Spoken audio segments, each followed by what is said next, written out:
and welcome to the Building Sociology Poddy, where we talk about better buildings to live and breathe in. Today, I'm joined by Matt Reisinger, one of the most recognisable names in high-performance building. Matt is the founder and CEO of Reisinger Build and the force behind the Build Show Network, where he's built a global audience by sharing building science, craftsmanship, and the lessons he's learned in the field. Known for his openness about mistakes, his curiosity about products and methods, and his ability to make complex topics engaging, Matt has become a reference point for builders around the world. Recently, he spent some time in Australia, connecting with our builders, seeing our products and practices firsthand. And I have invited Matt here to chat about all of this and more. So welcome to the show, Matt. Wow, Jess, what a nice intro. Thank you so much. I'm gonna steal some of those lines. That was great. I try to get my intros right. Oh, that was really good. Yeah, very kind. I love it. Thank you very much. Awesome. So I'm looking forward to this chat. So you have built your entire platform on transparency and education. And in Australia, you were here. You were here for 2 weeks in Brisbane for the Level Up. Sydney as well, but yeah. I went to Sydney. Yep. How did you find that? And what were the lessons that you took away from that visit here in Australia around, well, in general, really, but also around communication and around how builders do or don't get that right with each other or with the industry? Oof. That's like 4 questions in one. Where do I start? Sorry. Let me start by saying come at you fast. That Australians are like Texans. They're very, very kind. They're very smart. They're good communicators. They're also very handsome and beautiful. This is the thing. Americans know that Australian actors are usually the best looking actors on the screen. We'll take that. But you're also very kind. And so I came for a conference is what I came for. I don't know if you know Dwayne. Why am I Dwayne blanking Pierce? on his name? Yeah, Dwayne Pierce with the Yep. Level Up conference. That's his podcast too. Yep. Terrific builder, super good guy. I met like a couple dozen like-minded builders to Dwayne that were carbon copies of him, super kind, building Super great Aussie. projects, really care about craftsmanship. Yep. I'm a little bit slightly regretful of a video that I made though, where I poked some holes in Australian construction, and I got to say that that's only a subset of Australian builders that are building like that. It certainly is, and we will get to that video. I've got a question about that video. Of course I do. Okay, but there's plenty of builders in America who are not building great houses as well. And you kind of said it in the beginning. I try to be really open with my mistakes. I've made plenty over the years. So I think what's interesting about building science is that it's a lifetime of learning, and you can always build a little better than the last time. And luckily, there's lots of great resources for people out there, like your podcast and like plenty of other things out there to learn how to build better. And so, to kind of wrap your question back on communication, I think that Australian builders are really seeming to really dig into building science and learn to be educated. At my conference last year, we had about a half dozen builders that came from Australia. So it's really fun to see your community, just like my community, really digging deep and realizing, hey, we can probably build a better house. Let me learn how to do that. Yeah. I think Dwayne got about 800 people at that event last year, which it was huge. It was. I said to him it was a bit like a festival because we have conferences here in Australia, mostly targeted at the professional industry, engineers, consultants, and they get a couple of 300 people, and there's not a lot for builders here. And to see that many builders rock up in Brisbane it's like, this industry is screaming out for more information on the actual the trade side of it. So yeah, it was great to see. So that's nice. Your feedback is that we're all kind and good looking. I like that. Yeah, that's a pretty good summary, I would say. This high performance word, many builders struggle with translating that into everyday decisions. I don't know if it's the same over in the US, but here in Australia, particularly when you're on the beginning of any journey, really, working out how to Mhm. turn the knowledge into practicality, and without being fearful of stuffing it up or creating more problems, is quite strong. So, what do you think is one building science principle that every builder should start with, regardless of their budget or experience? Jess, I think the number one principle that builders and anyone who's related to the project needs to think about is water. Hmm. Water is the number one enemy to durability. And when we don't manage water very well, we end up with rot, we end up with mold, we end up with lawsuits, we end up with buildings that have problems. Hmm. So we need to be experts in water. And I would start with bulk water, whether that's the water that comes from the sky on a rainstorm, or whether that's the water that maybe comes from the ground from an in ground foundation or a stormwater management issue. If we deal with water first, that's going to deal with 80% of the lawsuits out there, frankly. That's 80% of the reason, at least in the US, builders get sued is Yep. water. Yep. Once we deal with water, then we can get to all these other things that are important as well. But water is really the number one thing. So if we're going to get good at one thing, it's going to be making sure that our houses are dry. Yep. And the Yep. analogy I like to use, and that you've probably heard me use, and I bet your listeners have heard me talk about, is how, in America in the old days, every building had an overhang, had a ball cap on the building, right? If Hmm. I wear this ball cap out into the rain, my nose is going to stay pretty dry. Now, the rest of my body might get wet, but my nose is going to stay dry. Now, if I take this ball cap and turn it backwards, what's going to happen? Your My, nose is my going to whole get face wet. is going to get wet, right? Yeah. And so, as we've built more and more modern buildings with less overhangs, with parapet walls, we've forgotten how to build things that are really waterproof because we didn't have to for many decades. Our houses for years had overhangs. And in America, it was pretty common for older houses to have 2 and 3 foot overhangs. If you go over to Europe, in a lot of places, like I visited Switzerland not long ago, a lot of those old buildings had 6 foot overhangs. Wow. They didn't have fancy materials. So if you got a golf umbrella up, a real big umbrella over top of you, does it really matter if you're wearing a cheap raincoat? You've got a golf umbrella up. You could wear your Mm. your grandpa's old raincoat that's kind of open at the top. It doesn't matter because you got a golf umbrella.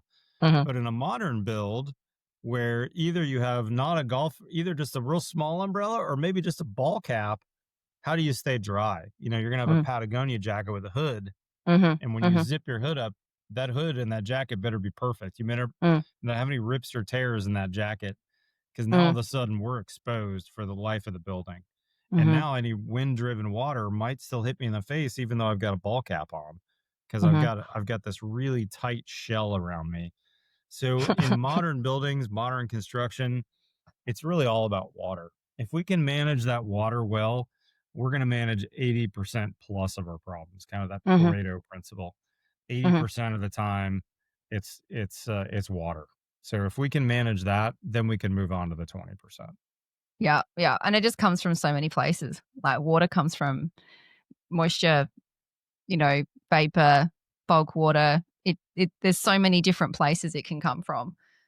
Yeah, And you got to be ready. You got to be ready for all of them. So, that's right. Mm. So that's more of a design principle as well, rather than we call them eaves in Australia rather than Yep. overhangs. But that's a Eaves, there you design. go. Yeah. Yeah, yeah, yeah. Um, I did an online course with Joe Stebrick earlier in the year, and it was a full time Oh, job. awesome. I actually had him on the podcast. You should go back and listen to episode 5. Oh, I need to go back and listen to that. That's great. One of Yeah, my heroes. yeah. Um, he's actually coming to Australia next year too, which we're all pretty excited about. Fabulous. Um, so what was I going to say? Yeah, so that is more of a The eaves and overhangs we design. were talking Yeah, the about. eaves, they're more of a design inclusion. Do Hmm. you have one for builders? So, something that they should pay attention to. Well, on I site. think that still goes back to builders though, because a lot of times Yeah. builders don't have anything to do with the design, but we Yeah. have everything to do with the build. Yeah. And one of the problems that builders have is that we want to do the job. We are incentivized to build the project, right? We don't make any money unless we build something. And oftentimes we get clients who are like, "Gosh, this is really expensive. We either need to bring the budget down 10%, or I'm going to have to find another builder." And we're Mm, like, "Oh no, don't do mm, that. We'll figure mm, out a cheaper window system. We'll use a less expensive house wrap or WRB, or maybe I'll find someone else to bid this section of the house." And this expression in America is we cut ourselves off at the knees, mhm, meaning, we under budget for things that are really important. They have to have the Sub Zero and the marble countertops. We can't budget that out, but we can budget out as a really good house wrap or sill pans for the windows or a good tradesman or woman to install them correctly. So I think mhm, that's the other thing that we need to be really cautious about is, okay, we can build a waterproof modern house, but we need to have the right resources. We need to have the right materials. And maybe we might even need an extra person to help us. Like in America, it's becoming more and more common to see an envelope engineer help us with those details. Like if I get a fancy house that has no overhangs, but not a lot of details for how to install those windows without leaking, mm, then I'll say to the client early on or to the architect, "Hey, I really think we should get an envelope engineer. Let's mm. call WJE and have them give us some details for how to do this correctly." Yep, yep. And sometimes builders think, "Oh, I can do that myself," but in reality, we need help with that sometimes, a lot of the time. Mm, So that's mm, another ththing that builders can say is, "Hey, I definitely am excited about building this detail, this, whatever modern structure or the whatever we're doing that's very that has a lack of forgiveness.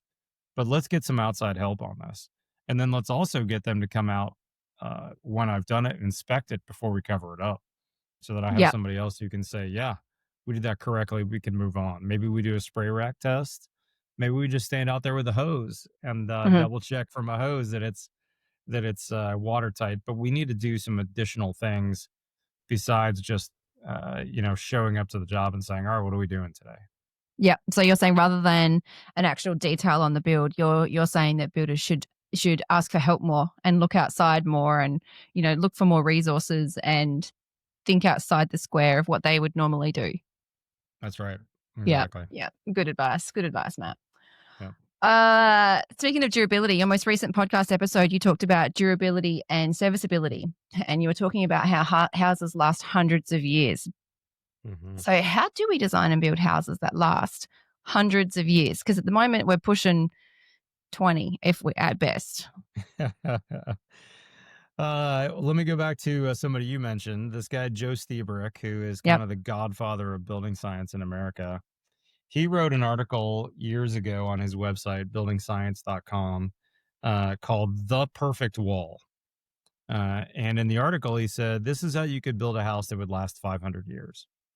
And I've kind of taken the word perfect wall and coined the phrase monopoly framing. Hmm. So we've taken Joe's principles and brought it into a way that I like to call monopoly framing, which really is a way that you could build a house that could, according to Joe Stiebrick, the foremost expert in America, as long as you put a good foundation on the house, if you build it with the perfect wall, that house could last 500 years. Hmm. The idea being, if my desk in my office here is wood, or here's a wood wall right here. How long will that wood wall last in my office as long as it's kept dry and it's in this air conditioned space? Pretty long Yeah. time. Mm, We could get a table from the Ming Dynasty in China that might be 1,000 years old, and it's a wood table. hmm. Why did that wood table last? Because it was kept inside. It was kept at the same temperature and humidity that you and I like, 50% humidity and 70 degrees Fahrenheit, or what is that, 30 Celsius, something like Is that? No, not 70, even, 70 is less than that. like, yeah, less than that, mid 20 somewhere, I think. 25 Celsius, About that. 22 Celsius. Yeah. So that dining room table, as long as it's kept inside in those good conditions, wood can last a long, long time. So in this article, Joe Stiebrick says, well, the perfect way to build a house, if you're going to build a wood house, is to put all the control layers on the outside of the wood and let the wood be the same temperature and humidity as the rest of the house. Mhm. So if we build a house that's very waterproof and very airtight, that maybe has a vapor barrier or maybe a vapor retarder on the outside, and then we put most of the insulation or all the insulation outside of that, well, now we've got a wall that could last 500 years. Mhm. See, I never So thought it's about the Sorry, Matt. go ahead, Jess. No, you're I good. was just What gonna were you say, gonna I say? never thought about the perfect wall as a durability detail. I more thought of it as an energy efficient detail. And also, I suppose all the control layers being on the outside keeps water on the outside as well. But I always thought about it more in terms of thermal bridging and keeping that frame warm rather than keeping it, of course, dry, Yeah, which is, yeah. It, it's really the dryness that matters, and it remember that is, yeah. airflow can move water too. Mhm. So bulk water is our number one concern, and then depending on your climate in Australia, there's lots of places in Australia that are very temperate, but Mhm. there's also some not so temperate places as well, where there's times of the year where it's very hot and humid, other times where it's very cold. So if we've got air leaking through our buildings, that air can bring a lot of moisture movement with it as well.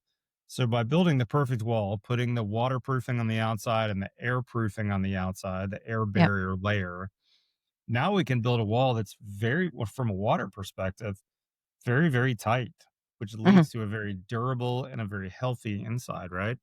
Mhm. Anytime we've got a mold investigation, it's really a water investigation Yeah. ultimately. Yeah. Mold's not going to grow on my paper notes here from my meeting earlier today, unless I leave it outside and then Mm. maybe put it in a Ziploc bag later. Yeah. Yeah. Right? Yeah. But Yeah. otherwise, this is just wood. This is paper that's just broken down wood. Mhm. And we know the more the broken down the wood is, the more chance that mold's going to grow. You're going to see more mold growth typically on the back of sheetrock because it's paper, let's say, than you are on the 2x4s or on maybe these hardwoods on the wall over here. Mhm. So if we can control moisture and we can control air, we've gotten 98, 99% there when it comes to really, really durable. And then Yep. there's some other things you can do. Like Brent Hull and I were in that podcast, we're talking about alternate building systems. Like for any of your podcast followers that are coming to my Build Show Live conference in 3 Mhm. weeks, Brent is showing a house on the VIP tour that's triple wide masonry, which is a fancy term for basically it's a full brick house. It's three courses of wide brick with plaster on the inside and with brick showing on the outside. Yep. Well, if water leaks into that assembly, what's going to happen? Not Wait, 3 much. courses of brick? 3, Yeah, you I said? think three courses. That's right. So it's a Wow. solid masonry house like we build in America all the time 150 years ago. We don't build them Yeah. that way anymore very often. But We this have house is double 100 brick. years old. We have There a you go. we You have have double double brick wide. houses in Australia There you with a go. vented like a Yeah. cavity in the middle that breathes, Fabulous. or that ventilates. Yeah. That's being phased out though because um, it's not super energy efficient. People keep trying to insulate double brick, and it gets complicated with managing the bricks getting dry, the bricks Hmm. drying and all that sort of thing. But we have a Yep. lot of our older Yeah. places are all solid block work or brick. And over in Western Australia, that's still their preferred method of building, double brick. Interesting. So Very yeah, it is cool. interesting that they've still hung on to that all these years, when the rest of the country is building primarily with timber. Yeah, But that's three, interesting. three, three leaves of brick is interesting, very Unusual. interesting. Yeah, Unusual. But think but about how durable. durable that is, Jess. I Mm, mean, you get mm, water that leaks in from a window into a triple wide brick house. mm, What's gonna, nothing to rot, really mm, nothing to mold either. You don't see mm, mold growth on concrete very often. mm, Sometimes you see it mm, on a sidewalk, maybe that's getting wet all the time. mm, But mm, your sidewalk out on the street that gets wet and then dries, mm, no mold growth there. mm. So it's a very durable way to build. It's also a very expensive and energy intensive way to build. And Yeah. just like you said, it's also hard to insulate correctly. Yeah. So Yeah. we may Yep. not meet modern comfort standards for a house like that. Mm. So that's But why Joe Stiebrick's perfect wall makes a lot of sense. yeah, yeah, for sure, for sure. Yes, that was the point of the question, wasn't it? We Yeah, digress. I'm bringing it back. You often talk about the importance of learning from failure. Did you see any details or practices here in Australia that you think could lead to unintended consequences, whether that's moisture durability or occupant health? Yeah, unfortunately, I did, and I did a video on it, and I hope that I didn't. I saw that it made some headlines in It Australia. did. It actually took a few months, but all the news outlets sort of picked this video up a couple of months, 3 I months saw that. later, and Yeah, I it saw went that. bonkers. I mean, my hope is that it would spur people on to build better. I hope that those Mm, builders that hopefully I didn't call it any specific builders. I did have one builder no. that toured me through who was very nice and Mm, seemed to build a better house than most.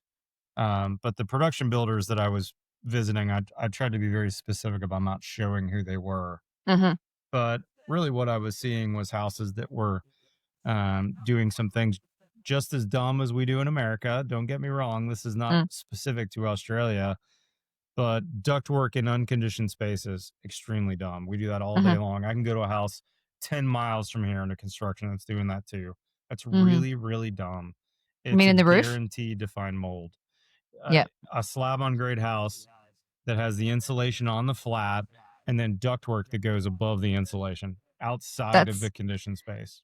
that's like 99.99999% of construction. And that's really dumb. Yeah, It's extremely dumb. It yeah, leads to a house that leaks air. It mhm, leads to a house that has mold issues. It leads to indoor air quality issues. We've got to bring our ducks in the conditioned space. And mhm, just like Australia does that, that's all over Texas as well. mhm. It's one of the reasons why I make videos all the time. I probably talk about that on a monthly basis on my videos. Yeah. It drives me crazy that we still do it. It's just Yeah, such a bad detail. yeah, The other thing that I saw was really a lack of care for both waterproofing and air sealing details, mhm, and mhm. that's very common here in the states too.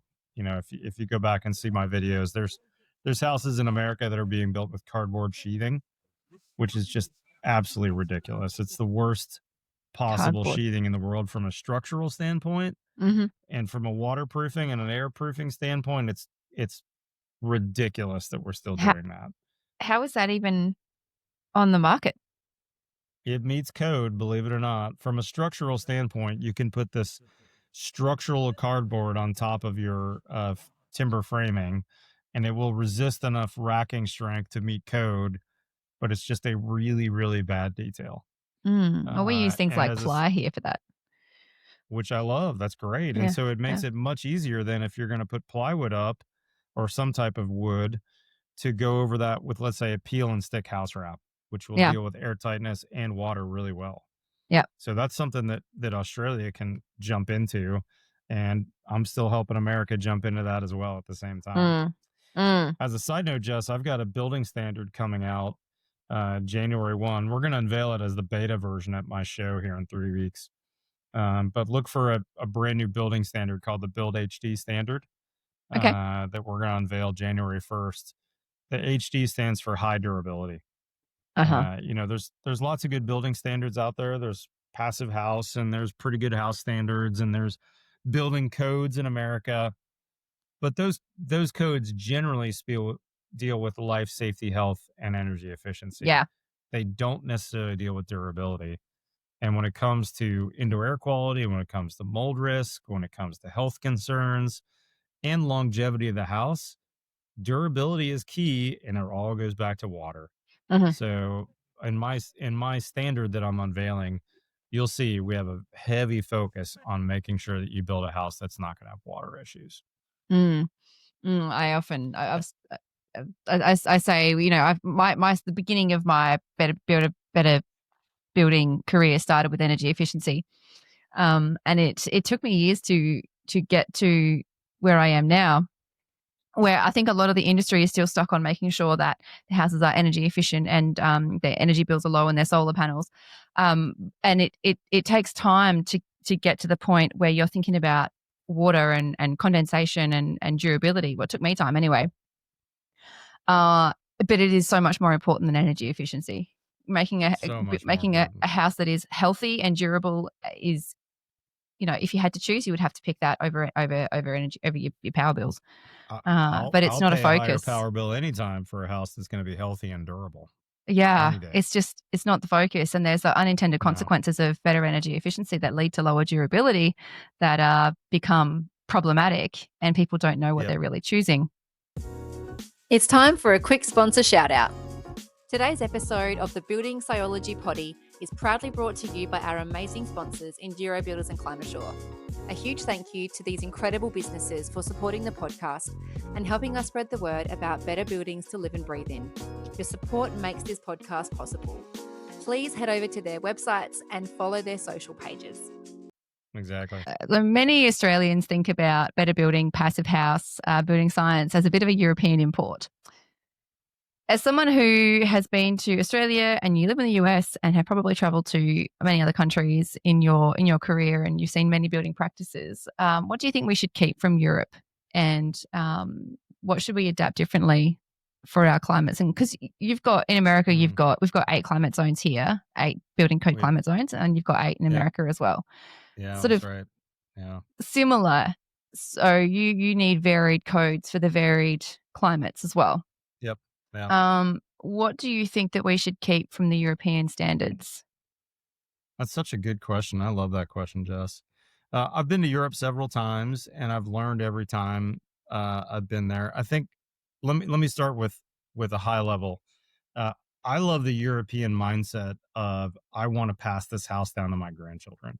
I think that Europeans, because they live in such an old country and they're used to homes that are hundreds of years old as being a normal occurrence, they're used to building at a higher standard. It's also there's a little bit of a less focus on affordability, and this was a little tough to say. This may not make me a fan of everybody listening, but in America, we expect everyone to own a home someday, and ideally sooner rather than later.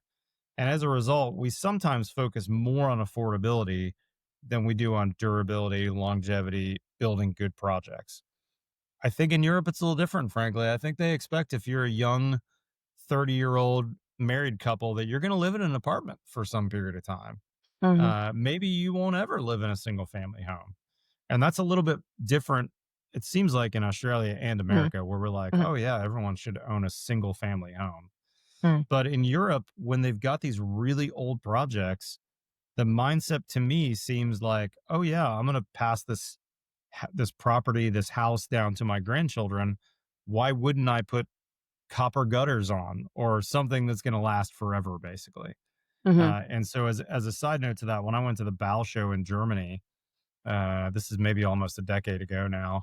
Uh, I went through the roofing section, and the only roof materials that I saw that were available were roofs that I swear would last at least 50 to 100 years. It was clay tile, it was, metal of any sort, not a single asphalt shingle to be seen anywhere. Mm-hmm. And if you go to the American version of that show, whether it's the International Builder Show or maybe the Roof Expo, 90% of what you see is a different type of asphalt shingle, which, and with a good hailstorm, you can take a 40-year roof and 5 years after it's installed, it needs replaced.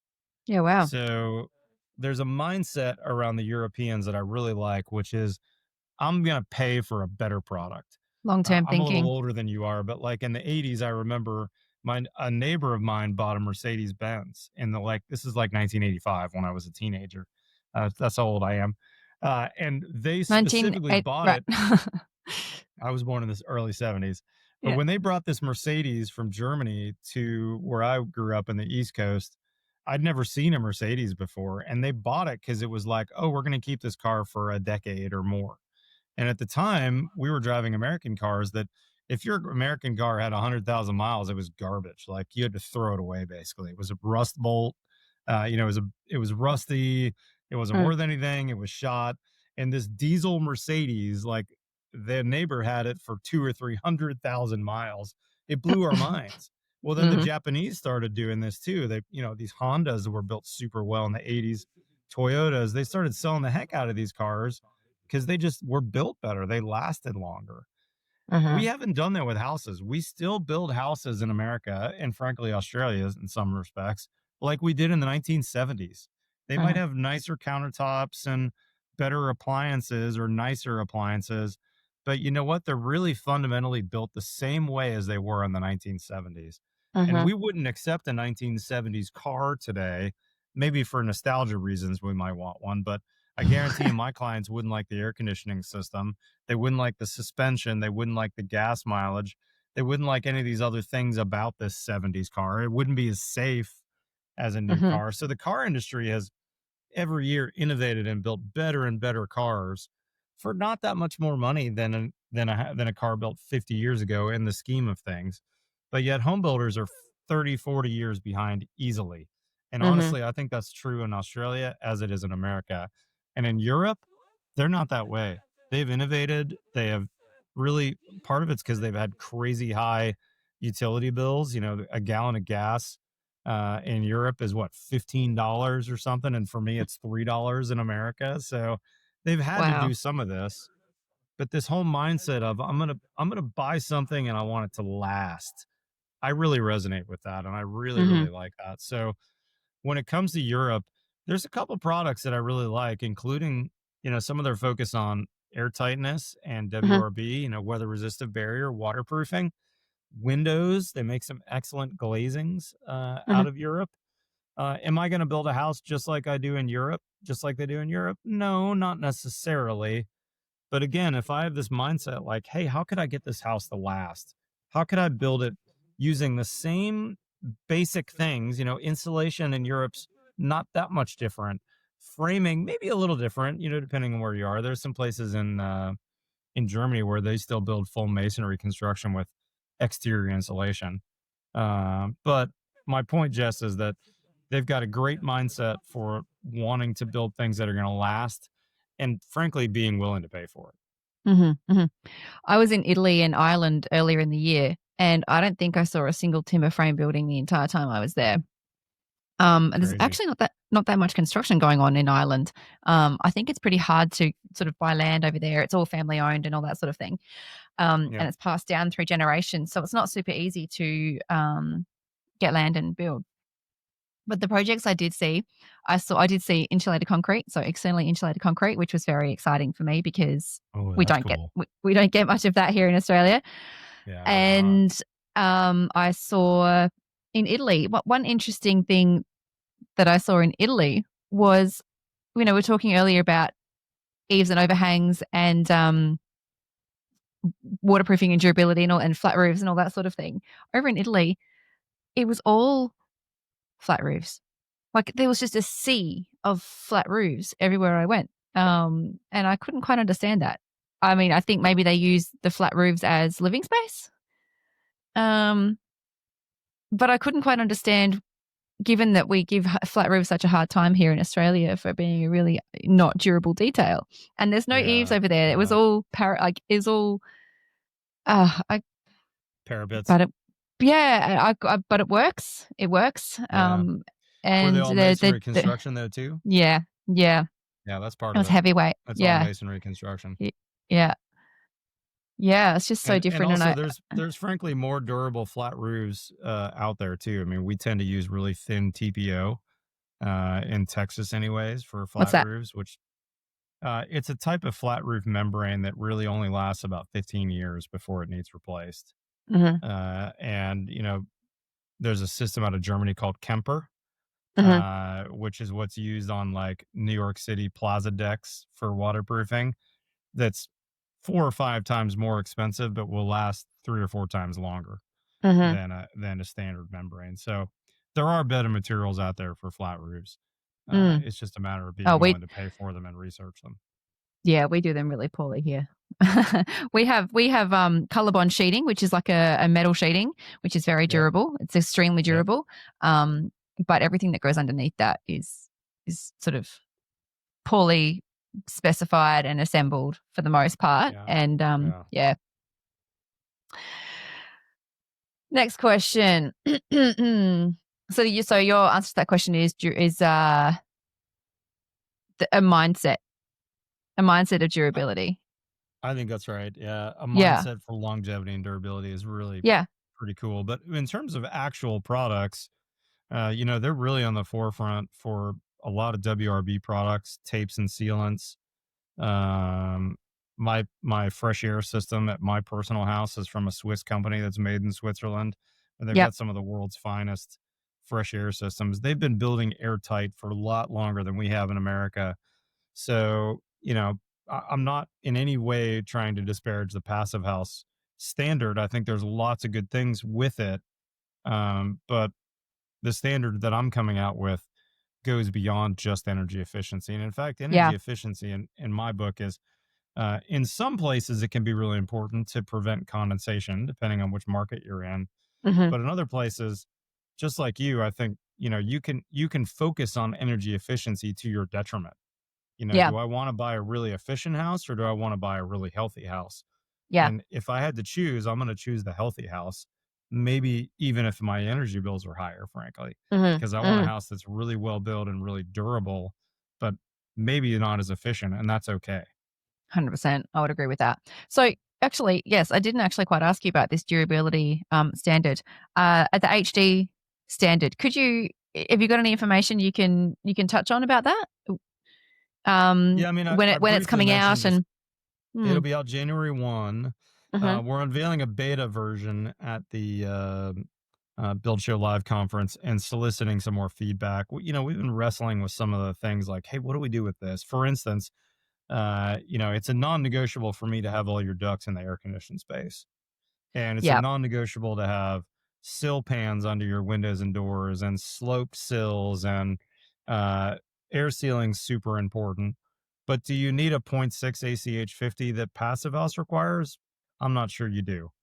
Mhm. And do you need all triple glazed windows and doors? If you're in Brisbane, you may No. not need a triple glazed window and door. When I was in Brisbane, I saw a lot of jalousie windows, which were awesome. And if it's 55 out, I might want to just throw open my windows and doors, right? Yeah. Because Mhm. that's or 55 Fahrenheit, sorry. if it's Yeah, I if know. it's I'm uh mentally if it's calculating what that is. 25 or 20 out or 18 Yeah. out Yep. Celsius, I Yep. may just want to open my windows and let that in, especially with low humidity. Mhm. So air tightness maybe isn't quite as important to me. Mhm. Um, so it's really kind of balancing energy efficiency, and there is a certain amount of it that is absolutely important, and you only get one Mhm. chance Mhm. typically to put insulation in. You can't easily Mhm. upgrade that later. But at the same time, I really want that waterproof house, that house that doesn't have any issues with water or moisture in the walls. And then Mhm. we also really want fresh air too. We want to make sure that our houses are getting filtered fresh air into the house on a regular basis, so that we're Mhm. not just relying on infiltration for fresh air. So Mhm. it's those things that you'll see in my standard. If you pay attention to social media, you'll probably see a beta version link Mhm. around Build Show Live that will go up. Mhm. But starting January 1 on both the buildshow.com and our YouTube channel and some other places, you'll see us talking about it heavily. All right. I'm looking forward to having a read of that, and that will be available internationally, and it will be available to be adopted internationally. Yeah, I mean, we're Is still trying to figure we don't have a way to make money on it, so there's no Yeah. fees to us. We're doing it a little bit differently than the passive house people. No, again, no disrespect. I think they're awesome, but there's no fees to us. You can do the standard or not. It's totally up to you. Okay, and it's a But if you want, self-certified standard. it's a self-certified. As long as you Yep. get the third-party testing done, Air there is tightness some testing. engineering requirements. There's some Yep. air tightness testing. There's blower door Okay. testing, duct Yep. blaster, and there's some engineering verifications as well, because there's some Okay. durability things that we think are important that your engineer is going to need to certify as well from the Mhm. framing standpoint. I think it would be very applicable for Australia as well. Mhm. Maybe not quite as applicable in Germany if they're building with non-timber or alternate building systems. If you're building an ICF house, a lot of the things wouldn't necessarily apply. Now, the mechanical systems would, the fresh air would, some of those things would apply. But we're trying to figure out how to do that, and that's honestly why I'm giving a copy out to all the Build Show Live attendees to say, how do we do this? Like, how do we self certify this? What would be helpful for you Mhm. uh, in this kind of high performance building world to say, hey, I build to this standard, and this is a really good standard, and here's why. Mhm. Love it. Very interesting and intriguing. Build shows coming up. You mentioned 16th to 18th of October. What have you got lined up? Yes. Oh, it's going to be incredible. Last year we had 6 or 7 Australian builders that were there, so we'll Amazing. see if we There's a get few diehards here. Real for sure. diehards. We Yeah. have some great folks that came. That was really we actually had 7 countries and 47 states in America represented last year. It was really cool. Wow. That's Very, very amazing. fun. How Yeah. many people do you We get at had your show? 2,000 last year for our first Yeah, one, that's so incredible. we're hoping for First one. 2,200. We'll hope to jump up 10%. We'll see. Yeah. But Excellent. we've got a ton of education lined up. We also have quite a bit of business education. That was one thing I loved about Dwayne's event, the Level Up conference he did. He Hmm. had some great business, the business of building as well. So we've got some of that coming up. We also have a lot of networking. I think that um, builders, architects, engineers, remodelers, for many years in the States, anyways, we were kind of in a bubble. We didn't want to talk to our competitors. Before social media, we didn't see what other people doing on their job sites. And so, we've met a lot of good people on Instagram. I follow a bunch of Australian builders on Instagram, but until I went over to Australia, I didn't get to meet them face to face. And there's nothing like a face to face meeting with somebody that maybe you've even seen their projects before on social media. And all of a sudden, oh my gosh, I really am so glad to meet you. I really feel like we're brothers or sisters from another mother Yeah. because we're like minded. And so Yep. there's some connections that we're really trying to foster at Build Show Live. And Yep. we also have 160 manufacturers signed up that have been on the Build Show over the various years with some of their best new products. And I think one cool thing about a trade show like ours, and there's others like this, is although ours in particular, we've told all the manufacturers, hey, bring your nerdy people. I want Hmm. your tech people there. Yeah. I want somebody who can really answer the question like, hey, if I use this product, what's the perm rating? Yeah. Yeah. Or what if I apply this fluid applied too thick? Will that take the perm rating down to half that? Do I run a risk of a condensation issue if I do this? Those are the kind of questions that I Yeah. think are going to be asked at the booths. And then also, Yeah. I think grabbing those cards, like I said on social media today, this guy Nate, who's the head chemist at Sashco, is going to be there at the show, and he'll give you his cell number if you ask him for his card. Yeah. I called him the other day. Hey, which product should I use on this? This is my scenario. I'm doing this, this, and this. He's like, oh, you should definitely do this, and here's why. I mean, I called Yeah. him on his cell, and he answered. That's Quick the kind of answers. stuff Yeah. that I think you get at a show like ours that's different than a big nationwide show. Yeah. Yeah. No, amazing. That's going to be one epic trade show. 160 exhibitors is amazing. It's a good size, but it's not too Yeah. big, which is the good part about it. Yeah. Yeah. Yeah, it's gonna be very good. All right. Maybe we can So, get you in the future, Jess. oh my God, I would love that. That'd be Don't awesome. joke with me. Don't joke with me. We'll give you if you can pay the flights, we'll give you some free tickets. I'm offering that right now. Oh my God, wicked. Thank you. Banking that. All right, Um, sounds good. I'll come back to you on that one. Thank you. Sounds good. Um, all right, so let's talk about the video. We've alluded to the video. We've talked about the video that you made about after you came. Oh, I had a look at the comments on that video, What were and they? it Tell me. was I try not to read too many of them. yeah, there's 1,745 of them as of yesterday. And it's a mixed bag. Wow. It's a mixed bag of people saying, "Oh my God, Australia, we build terribly," and "Oh, you don't know what you're talking about. This climate doesn't Yep. need this and that, and steel is amazing." And thermal, the R0.2 thermal break is there to stop thermal transfer, and you know, it's a mixed bag of what you Yeah. would normally get, what we get on a regular basis on the internets. Um, but 280,000 views as well. Yeah, that's great. So That's good. And it it sounds went like up. quite a bit of them in Australia is what it sounds like. Yes, yes. I'm from Brisbane, and you know, this climate doesn't need blah blah blah, all the Well, to be usual honest, stuff. it's hard to knock those people, right? Because we deal every day with the people that are like, "Oh, houses need to breathe. You're building these houses too tight." Mm. And to be honest, I think that's probably would have been me 15 or 20 years ago. I probably would have Yeah. said that. Yeah. It takes time to learn. Building science is not like watch a 90-second video and you're convinced No. that you need to do this or that. Like, I've changed my mind on things. I've experimented on my own house. I've gone to everything that I could ever consume that Joe Stiebrick was talking at in America. Mm. Mhm. I've bought every book of his or anything that's for sale on buildingscience.com. Mhm. I'm constantly trying to make sure that I'm reading the latest from I some of have my that book. friends out there. It's a Yep. great book, and there's some Yep. great analogies in here that Mhm. I'll use in the future Mhm. Just when for I'm the talking listener, about this. the book that Matt's got up is "A House Needs to Breathe or Does It" by Alison Bales. I'll put a link in the show notes for anyone who would like to purchase it, but it's a excellent, very well written, easy to read book about building science. Yeah, Proceed. and Mm. so building science is not a once and done. It's not get a degree in this from Mm. this online source in 6 months and you're done. Mm. There's new products, there's new ways that you need to think about things, Mhm. and especially when you're talking about something as different as an Australia that has 7 climate zones, or America, Mhm.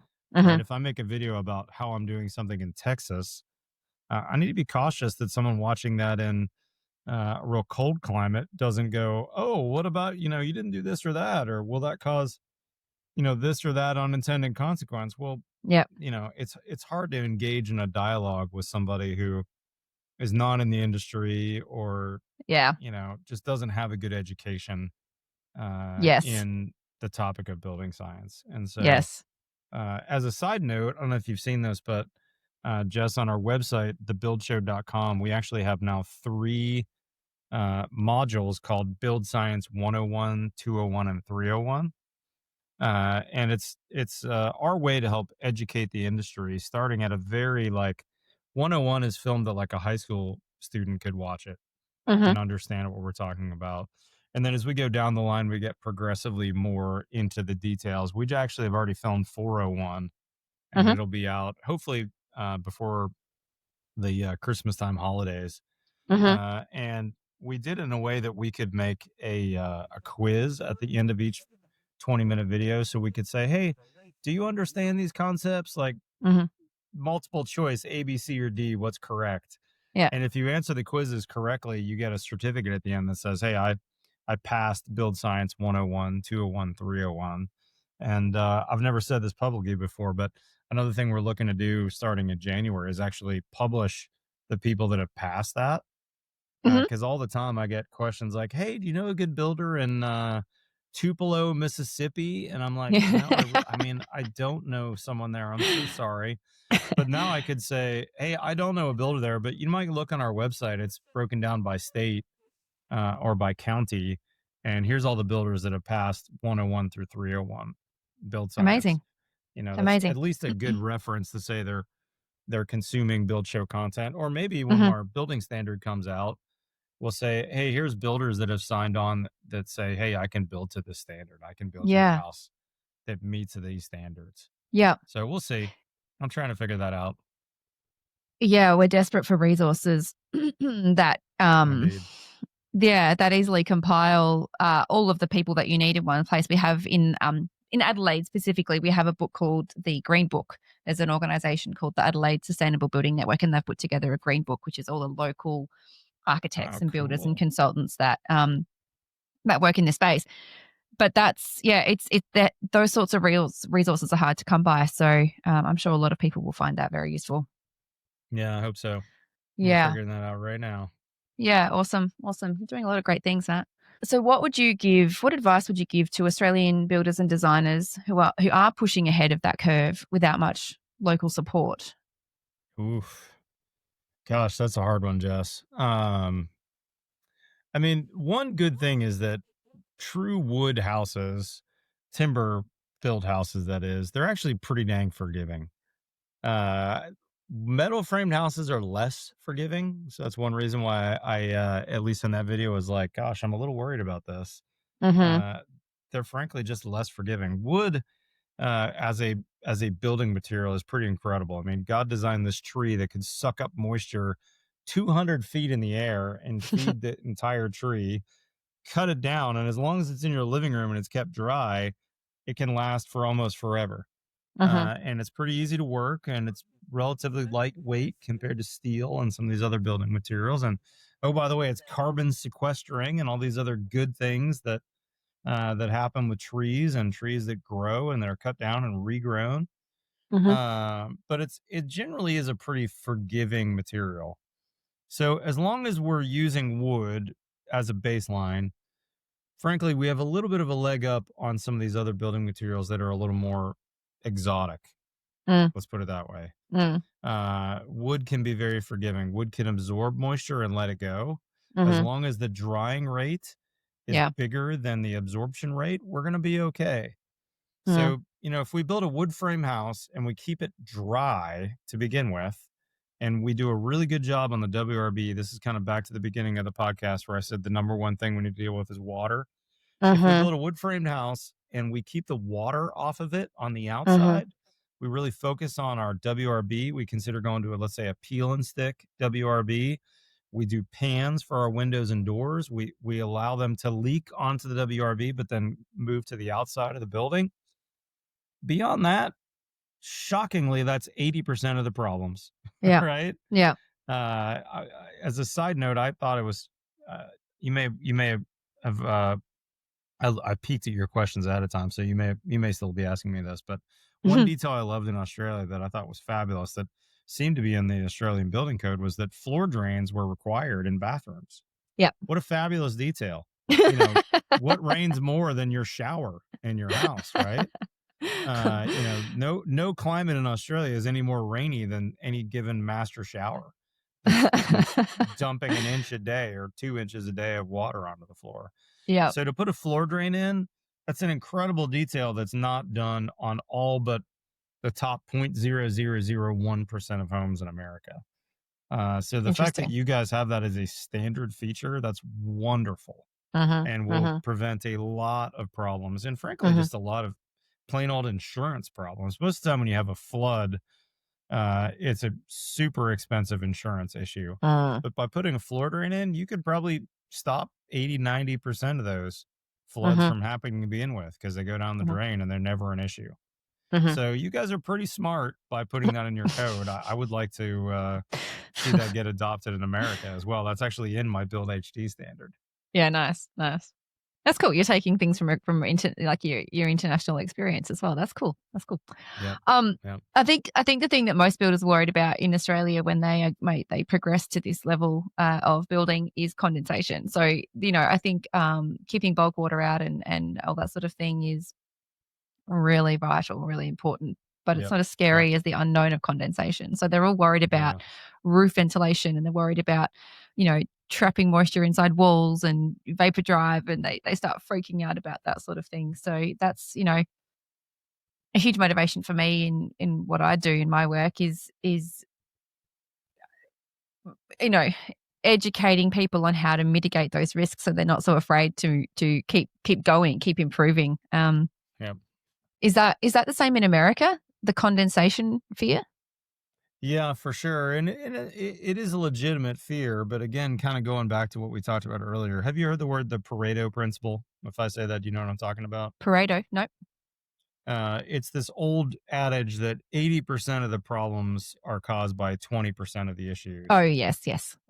So, if we focus on bulk water and then focus on air, Yeah, we're going to get rid of most of the problems in our yeah. houses. And condensation can happen, don't get me wrong.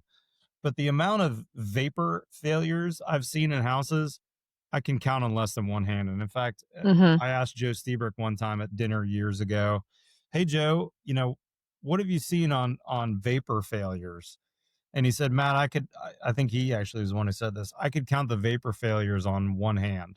But Okay. how many times have you seen, Matt, issues with water and air problems in Mhm. houses causing that?" Uh-huh. Numerous. There's no way I could count. I can't tell Uh-huh. you how many failures I've been involved with in buildings that were water or air related. Mhm. So if we Mhm. deal with water and air first, vapor is really far down on the list when Okay. it How comes do you to separate concerns the for air and us. the vapor? Because vapor is in air. So how do you in terms of air versus vapor failures, what would Well, you if be we looking at? stop the air drive, then we're going to stop the vapor issues, right? Yeah. You know, Yes. if we air seal the house properly, Yes. then we're going to stop 98% of the vapor issues. Mhm. Mhm. And an analogy that I've seen Joe use is he'll say on this sheet of interior drywall, what do you call it in Australia? Drywall, Plasterboard. sheetrock, plasterboard. On Plus this sheet of yeah. plasterboard, if I have a hole this big in that sheet of plasterboard, and there's air movement through that little hole, I can bring gallons of water or liters of water into the house on the airstream. Mhm. But when it comes to the amount of vapor drive through that plasterboard, Yeah. we're talking about this much water that could, you know, a thimbleful of water Yeah. that could diffuse through Actually this get through. material. Yep. It could actually get through. So when it comes to vapor drive, it's just such a small issue Mhm. compared to air movement and compared to bulk water Mhm. that it's Mhm. almost negligible. So the two little I call them ditties that we repeat regularly, or I repeat regularly, is build tight, ventilate right. So that air Yeah, I love tightness it. layer, controlling the air tightness layer and ventilating it correctly, and cold spots equals mold spots. Say So that again. Cold spots equals mold spots. yeah. That's good. I like that. Yeah, so That's that good. I've alludes to not heard thermal that before. bridging. Yeah, thermal bridging and condensation. And I reckon if you Hmm. sort out those two things, you're pretty well right. There's not a lot else that can really go wrong apart from bulk water. Um, so air Yeah, I would real tell you type, on the cold spots equals mold spots. That's more of a deal in metal framing than it is in wood framing, though, right? yeah. Yeah, yeah. Or steel, like aluminium windows, steel frame, it's like steel portal frames, or steel, house framing, poor insulation install, particularly in bathrooms where it's high humidity, Yep. and those cold areas of the ceiling can attract moisture. And yeah, steel framing in Australia is it was egged on by COVID, and supply issues with timber, but it is everywhere. It is everywhere here at the moment, and some people just love it. Yeah, I saw I caught that in the comments. That's for sure. Yeah. It Yeah. can work. It just needs some other detailing than what I saw. Let's put it that way. 100%. And I've got a friend who lives in Ireland, the one I was over in Ireland to visit her earlier in the year, and she's looking at building a house over there with her husband. And she sent me a brochure recently from a company that builds steel framed homes. And I was like, red flag, red flag. Let me have a look at this before you do anything. And she sent me the brochure, and it was incredible. It was externally insulated steel. At the assembly of the wall and the floor was incredible. And I was like, Wow, that's how you do steel cool. properly. And it's Yes, I love it. wow. Yeah, I'll put a link to that brochure in the show notes for those who are interested in seeing steel done properly.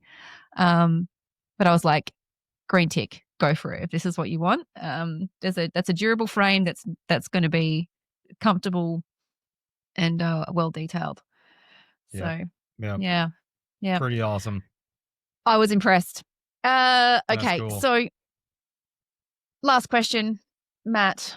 I ask all of my guests the same question because I'm trying to compile an amazing list of wisdom from my guests. What is the one thing you have learned in your career that you want the listener to know? If you had to pick one. Oof. So one thing I've learned in my career that I would pass on. Mm-hmm. Oh, that's a great question. Um, I think the biggest thing I would say is never assume you know it all. Always have an open mind to be learning and being educated. I think that I think that's one thing that's really helped me get to where I am today is by always saying, I'm willing to learn and be educated, and frankly, I'm willing to be proven wrong on Mm-hmm. on my past building practices and change what I'm doing. Mm-hmm. Uh, and and between that and always having the goal, my whole team has always had the goal of always building each house a little bit better than the last one. Mm-hmm. And so when we realize, hey, this could be a little better, I think that I think we really should be doing a better fresh air system for our houses. This basic system we've been doing, I don't think this is very good. We need to move to this system. We've done it. And then Mm-hmm. if we realize, oh, there actually is a better system than that, we Mm-hmm. should stop doing this and do this instead. We've done that. Mm-hmm. So I think that's something that we've always done is we've always kind of upped our own internal standards as a company Yep. and said, hey, here's what we can do better. And then lastly, I would say share your failures among your team and among your company at a minimum. I tend to share my failures with the whole world. But there's a couple failures that I've only shared with my team. And I try to make sure that we have good institutional knowledge about dumb things that we've done, Mm-hmm. whether it's a particular manufacturer that I didn't think treated us well on service, or whether it was a detail that led to a failure. Make sure that when you make a mistake that you tell people about it and you share that either with your community or at a minimum with your internal team. Mm-hmm. I think that makes a really big difference, and make sure Mm-hmm. that you don't do dumb things over and over. Yep. So I answered that Excellent. with 4 things, Jess, rather than 1. That that's okay. That's all right. We'll take all the wisdom we can get. Thank you so much, Matt, for your time. This was a very interesting hour. I really appreciate you coming on the show. Thank you, Jess. I really appreciate it. I'm looking forward to seeing you at a future Build Show Live. Take me up on that free ticket, all right? All right. Oh, I will. I definitely will. I'm pretty sure the flights are more expensive than the tickets, so you actually have to less good on that. Yeah. All right. Awesome. Thank you, Matt. I look forward to it. Thanks, my friend. Wish you the best. We'll see you later. Bye. That is all for today. Thanks so much for tuning in. There will be another episode in a fortnight, so if you would like to listen into the types of conversations that I have all the time, please subscribe on your chosen platform. Rate the show, leave a comment, whatever you like, share with your friends and family. I'd love for you to spread the word about the Building Sciology Potty. There's a link in the episode description where you can head to a landing page, and there are some show notes there with relevant links and a full transcript of the show as well, and also links to my socials. So if you're not already, I'd love for you to follow along there too, as I share lots of building science and building biology tips.